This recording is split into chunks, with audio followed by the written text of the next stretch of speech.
Hi friends, మేము మీ Ambavaram family. Present అయితే మధ్యాహ్నం 1:30 అవుతుంది. బరగడ్లో సొప్పకు వచ్చాము. గసొచ్చింది ఆటోకి వేసాం. మొత్తం సొప్ప అయితే దగ్గర దగ్గర 10 మోపులు అయింది. ఇంకొక మోపు ఉంది, అక్కడ ఉంది. మా భార్య తీసుకొని వస్తుంది ఎదురుగా నాకు. ఓకే, మొత్తం కూడా ఆటోకి వేసుకొచ్చి వెళ్తున్నాము. కూరగాయల వ్యాపారం పోయి వచ్చేసరికి దగ్గర దగ్గర మాకు 11 అయింది. ఇంటికి చేరేసరికి 11:30 అయింది. 11 అయిన తర్వాత ఇంట్లో ఒక బొరగడ్లోకి నీళ్లు పెట్టుకొని ఒకరు పేడ తీసుకుని వచ్చేసరికి 12 అయింది. పోసుకొని ఇంకో సొప్ప బయలుదేరుతున్నాం. మీకు చూపిస్తా చూడండి. అదో మా ఆవిడ వస్తూ ఉంది. సొప్ప అయితే అక్కడ కొయ్యాలన్నమాట. మీకు చూపిస్తాను. అదో అక్కడ సొప్ప చేయను, అదే మాది.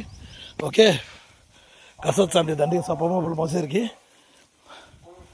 ఓకే, మొత్తానికి అయితే ఒకసారి మన ఛానల్కి వెళ్ళి మన వీడియోలు చూసి మన నచ్చితే లైక్ చేయండి. జై జవాన్ జై కిసాన్, సబ్స్క్రైబ్ చేయండి.